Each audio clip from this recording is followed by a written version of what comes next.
किसी ने सही कहा है, सपने बड़े हों तो उड़ान ऊंची होनी चाहिए। सच्ची तो है, उड़ान तो ऊंची भरी, पर उड़ते उड़ते ये पंछी कहीं दूर निकल गया। और फिर जब धरती पर गिरा तो पंख ही नहीं थे। ये कहानी है मेरी। जी हाँ, मैं हूँ doctor Harish Rawat, Guinness world record holder, Limca book record holder, lots of love yoga का संस्थापक। और जी हाँ, अब आप सोच रहे होंगे कि देश के बड़े बड़े पुरस्कारों से सम्मानित, दुनिया को हंसी की घुट्टी पिलाने वाला, ऐसा क्या उसके साथ हुआ कि उसने हंसने हंसाने को जीवन का नियम बना लिया। तो चलिए मेरे साथ मेरे सफर पे। शरारतों भरा बचपन, खिलखिलाती हंसी, आदर्श परिवार, मानो जैसे जीवन यही हो। इंद्रधनुष के सारे रंग माँ बाप के साए में पनप रहे थे। पापा के पुलिस अधिकारी होने की वजह से घर में अनुशासन के साथ मुझसे उम्मीदें भी ज्यादा थी। मैं स्कूल के समय से ही पढ़ाई में ज्यादा धुरंधर तो नहीं था, पर गया गुजरा भी नहीं।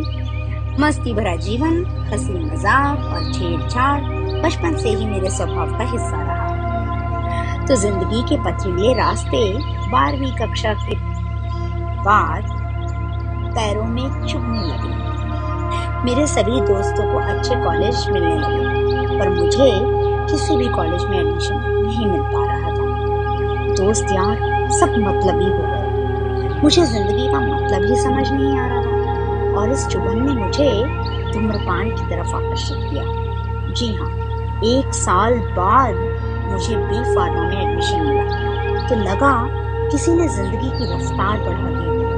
पहले साल में ही मैं तेजी से दौड़ने लगा, पर किसी लक्ष्य की ओर नहीं, बल्कि गलत रास्तों की ओर। नशा, पार्टी, धूम्रपान में डूबता गया। मैं जाने अनजाने गुमनामी की गलियों में खोने लगा, और जब 1 साल खोने की कगार पर था, तब मेरे दिल की बेचैनी ने मुझे डिग्री पूरी करने पर मजबूर कर दिया। लोगों के वो ताने जो मेरे पापा को दिए जाते थे कि आप किस गधे पर अपने पैसे बर्बाद कर रहे हो, मुझे झंझोड़ कर रख दिया। इंसान सब कुछ सह सकता है, पर जब बात माँ बाप पर आती है तो अपने आप से भी लड़ने को तत्पर रहता है। मेरी प्रेरणा मेरा परिवार, जिनके मान के खातिर मैंने अपनी बी फार्मा बहुत अच्छे नंबरों से पूरी करी। MSc यानी कि स्नातक डिग्री, और साथ ही कई रिसर्च पेपर भी उत्तीर्ण किए, और मैं अपने घर दिल्ली वापस आ गया। परिवार के खातिर डिग्रियां तो ले ली थी, पर बुरी लतों ने मेरा पीछा नहीं छोड़ा।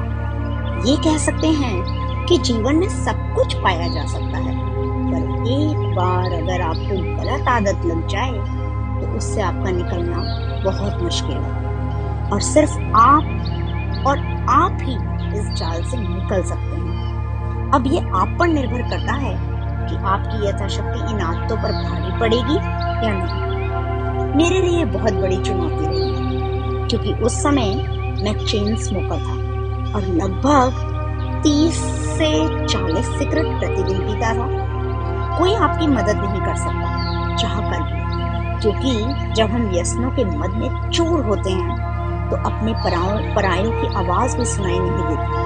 अपने अंदर एक अलग ही दुनिया चलती है, और हमें वही सही लगती है। घर आकर मैं घर के नियम और अपनी आदतों के बीच में तालमेल नहीं बिठा पा रहा था। दूसरी ओर मुझे कहीं भी नौकरी नहीं मिल पाने की वजह से जिंदगी बद से बदतर बनती गई। मेरे शरीर ने भी मेरा साथ देना बंद कर दिया। कभी कुछ हेल्थ प्रॉब्लम बढ़ने लगे। डॉक्टरों ने मुझे बहुत दिनों तक दवाइयों पर रखा।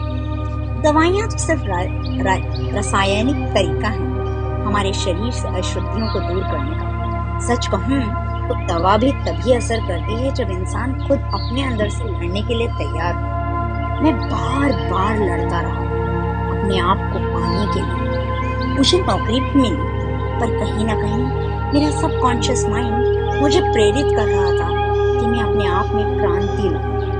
अब आप सोचेंगे कि अपने आप में क्रांति क्या है भाई? अपने आप में क्रांति अपने अंदर चल रही दुनिया, सही और गलत कर्मों की सोच पर खींचातानी है। अपने दिल और दिमाग के संतुलन को बनाए रखने के लिए मैंने योग का सहारा लिया। इस पथ पर मेरा मार्गदर्शन मेरे गुरु गोविंद जी ने किया, जिन्होंने मुझे नई राह दिखाई आर्ट ऑफ लिविंग के द्वारा, जिसमें मैंने योगा, सुदर्शन क्रिया और मेडिटेशन सीखा कि जीवन की चुनौतियों का सामना कैसे करना चाहिए। मैंने बुनियादी कोर्स किया और पहले दिन से ही मेरी दुनिया बदलने लगी। पर जब मैं हंसता और लोगों को हंसाता तो लोग मुझ पर हंसते। अपने आप से जीतने लगा था, पर समाज से जीतना बाकी था। इतनी आसान जिंदगी कहाँ होती है। पर मैं रुका नहीं। समाज के हर तरह से थप्पड़े खाए। लोग मुझ पर हंसते रहे और मैं उन्हें हंसाता रहा। ये कहावत मेरे ऊपर 100% सत्य बैठती है कि हिम्मते मर्दा मददे खुदा। मुझे नशे की किक नहीं, बल्कि योग और लाफ्टर योगा से अब अपने आप को उजागर करने के लिए प्रेरणा मिलने लगी। लत किसी की भी हो, लग गई तो बस लग गई।